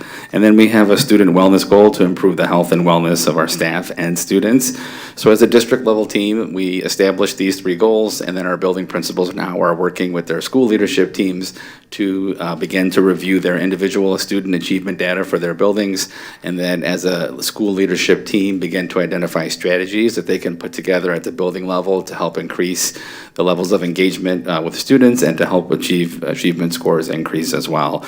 And then something new that we've incorporated this year under Dr. Tefelsky's leadership is a team of instructional leaders at the district level going into the building and working with the building principal and the school level leadership team to help them, once again, analyze their student achievement data and then analyze their instructional practices and approaches in their classrooms. Again, the goal is continuous improvement, and we feel like we have a good system in place. Our school visits start next week, so those teams have been notified, and they've done the school level work to prepare for these visits and goals, and we're excited about kind of taking our district to the next step. And we have some lofty goals, but we feel like we can definitely work towards achieving those. So that's it for my update, unless we have any other questions. Any questions for Dr. Ioannis? Seeing none, thank you. Thank you. 10.3 this evening is our finance, facilities, and bond update, and again, we'll ask Dr. Tefelsky. So this one is me. We actually received some sad news today. Miss Abella's father passed away. He had been sick for quite a while and has been in hospice care for the last week or so. And so we got a notice late last night, early this morning. So Miss Abella, our thoughts and prayers are with Miss Abella in this difficult time. She actually was texting with us and said, like, I'll be at the meeting tonight. And we're like, stop it. And so, but for those of you who know Kathy, like, I'm sure it surprises no one. So I also said, like, it will give me one more opportunity to talk, so I'm in. So please stay home. So I'm going to do the finance and facilities and bond updates. So we've had some really great progress on some of our projects over the last few weeks. Our high school baseball and softball fields and middle school, yeah, I like that, Cameron. Middle school baseball field have been restored. There were a lot of weeds and grass was overgrowing, and we had some issues with them, and so we had a company come in and work with us to really clean those up and give our student athletes a place that they deserve to play on, and so that was great. The tennis courts that are behind the middle school, 2 of them have been resurfaced in a sport court for tennis and pickleball, and so we're very excited about that. There was an inaugural pickleball match with Miss, who played with Kristen? Miss Meldrum and Mr. White? Yeah, think that was it. So I was going to say Kristen and Greg, but that doesn't make any sense to anybody who's listening. So Miss Meldrum, Mr. White, and they said that it was great, and it's a sport court material. It was easy on my old knees, and so I was happy about that. And then we have some exciting news about our upcoming bond. We have been meeting with the architects and our construction managers, Barton Mallow and TMP, and we're talking to our principals currently about some of the needs at each of the schools, so the 2 high schools, the middle school, and then the 6 elementary schools, getting some feedback from them, looking at what our budget is. We had a facilities assessment done, and kind of like in very broad strokes, we have about $100 million that we need in major repairs. So the biggest one I think that we think of is like the HVAC in every classroom that provides air conditioning and heat. Every single classroom in the district needs to be changed. And so you can imagine what something like that would cost. There are roofs that are currently under warranty, but we know that by the time we pass the next bond, a year or 2 into them, they will no longer be under warranty and they will need to be replaced. And so there are things like that that add up to about $100 million, but then we're looking at some other projects, a new ECC, and then that's what some of the principal meetings are for, and then we'll be having stakeholder meetings in the months to come. Could you tell us what an ECC might be? An ECC is an early childhood center. Thank you, Secretary Anderson. So the plan for our ECC next year, currently it is at Adams, but we'll be expanding it and moving it to the Royal Oak Education Center, which is the building you are sitting in right now. And we will have 2 additional classrooms for an additional 40 students, and we're very excited about that. But hoping that we pass the bond in August of 2026, we would be looking at an expansion of anywhere between 12 and 20 classrooms for early childhood education for our community members, which is really exciting stuff. And so there's a lot to look forward to in Royal Oak, and I think it's always important to point that out. There are so many really, really nice things going for the district and for the community, and I think it's important not to lose sight of those things. So stay tuned for those stakeholder meetings and surveys and all that good stuff and the opportunity to provide some voice. So thank you. Any other questions for Dr. Tchaikovsky? Thank you. 10.4 tonight is our staff and student services report, and I will ask Mr. Rolinski for his presentation. Okay, thank you, Mr. Jaworski. I'll have a brief report for you this evening. Item 10.4.1 on tonight's agenda for your approval is a list of our personnel changes, and surprisingly, it's still long. I thought we'd be done with staffing by now. There are 21 changes, but I'm happy to say that 14 of them are recommendations for hire. 9 of those recommendations for hire are for paraeducators, which we seem to be in constant need of. So 9 of the 14 are paraeducator positions that have been filled in the past month. The other 5 include 1 career and testing coordinator for Royal Oak High School and Royal Oak Middle School. Her name is Margot Forrester. She started October 20th. 1 preschool teacher for Adams ECC, also known as the Adams Early Childhood Center. Her name is Amy Morris. She started October 20th, just to clarify. Thank you. 1 communications supervisor, Samantha Jones, who's here this evening. Samantha started October 27th. 1 communications specialist, his name is Tyler Schmidt. He started today, was his first day. And 1 student data manager, Matthew Rich, who started November 3rd. We've also received 3 retirement notifications, and I'll just list those briefly. Lisa Gardner is a paraeducator for Keller, or was for Keller Elementary. Lisa's been with the district since 2015. Her last day was October 31st. Tracy Crowley, who's a science teacher at Royal Oak High School, announced a while back that she's going to retire this year, mid-year. She's retiring effective December 31st. Tracy's been with the district since August of 2001, so for 25 years. Becky Stremmel, who's been a secretary for the district, she's at Royal Oak High School. She's been in a few different roles, has completed 30 years, and Becky has announced that she will be retiring effective January 31st. And there are 4 resignations, 2 of them from paraeducators, 1 from a speech and language pathologist, and one from Jarrett Grismer, who had been our multimedia specialist. So as far as staffing, we're doing pretty well. We still need 2 paraeducators. We've had 1 retire and 2 resign. So we need 2 currently, one at Keller and 1 at Northwood. But we're doing pretty well on staffing. And that's item for your approval, 10.4.1. Thank you. Do we have a motion for 10.4.1? Treasurer Cook.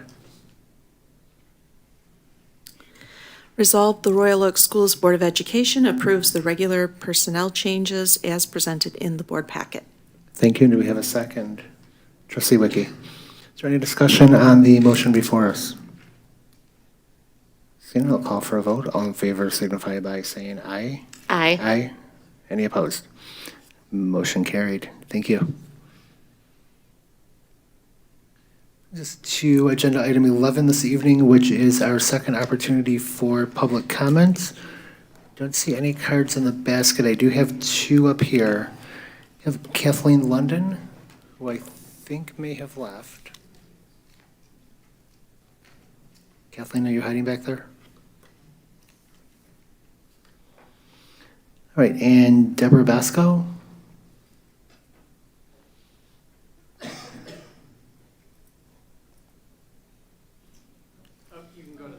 Oh. Really?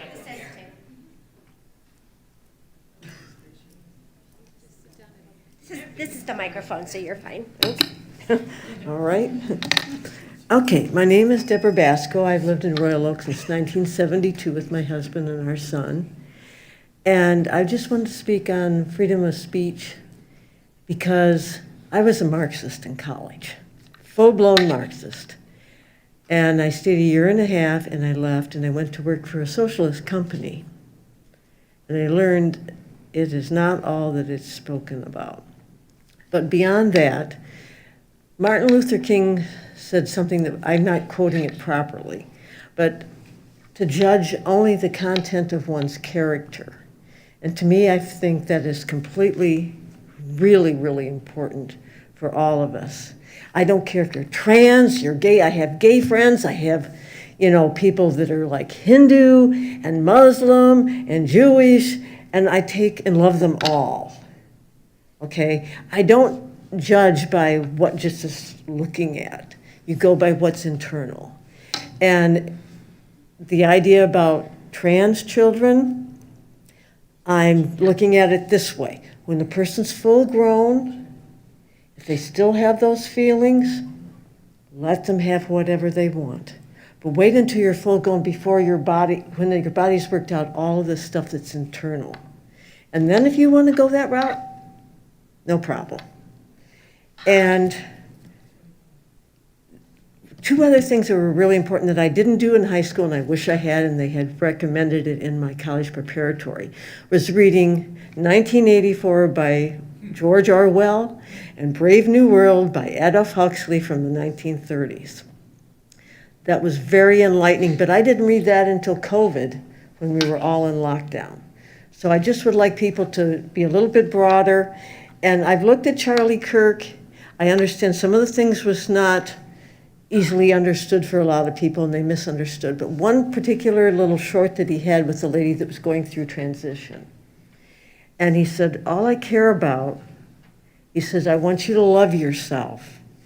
Hold off on the chemicals for now. Heal yourself so you can love yourself no matter what you decide. And I thought that was pretty compassionate in the whole scheme of things. So that's all I would like to say. So I feel freedom of speech, including Turning Point, even though you might not agree with it, there's a lot of good points, and you don't have to all take it all in. That's all I have to say. Thank you. We have Iris Partland.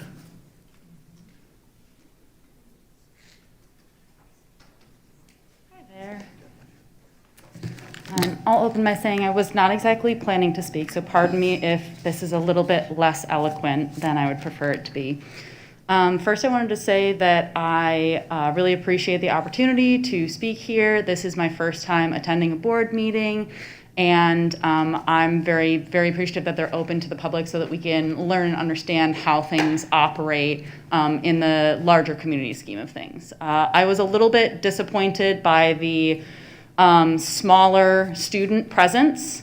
I understand that it's a sacrifice to their time to be able to attend. Students have more and more work to be doing. They have other obligations, and also what comes to mind is the matter of safety, that there are students who might not have felt safe to come here, and I applaud those who did feel safe enough to speak on the experiences that they've had in their school. I graduated from the high school just over a decade ago, attended college, came back, and I'm in Royal Oak again.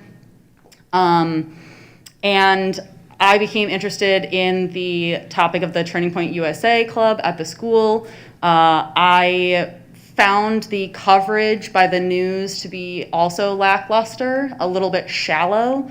And in a conversation that I was able to have with one of my old teachers from the school, taught me AP Lit, I just wanted to kind of quote a line from that conversation in which he mentioned, and I feel fully this is applicable, that this club matter is a student issue, primarily of external powers working to impact school culture, which can and should be co-authored and created by those students. I really hope that perhaps at the next board meeting or in some other way that they manage to publicly express this, that the students in the school elaborate on how they want the school to support them and make them feel safe, what they feel like is and is not appropriate in the future, maybe beyond the scope of the time that they're even in high school, how they want to shape things.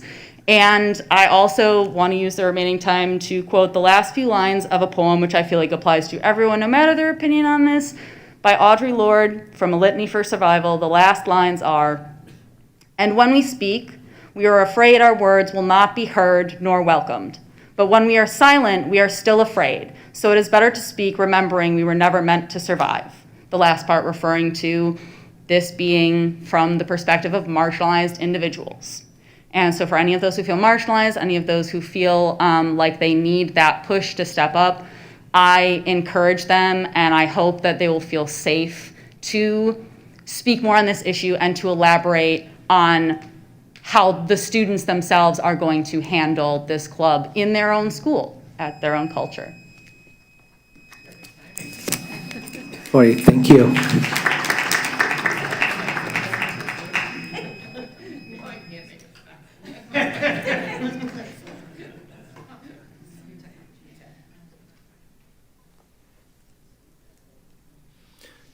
Yeah, item 12 this evening is our board comments and liaison reports.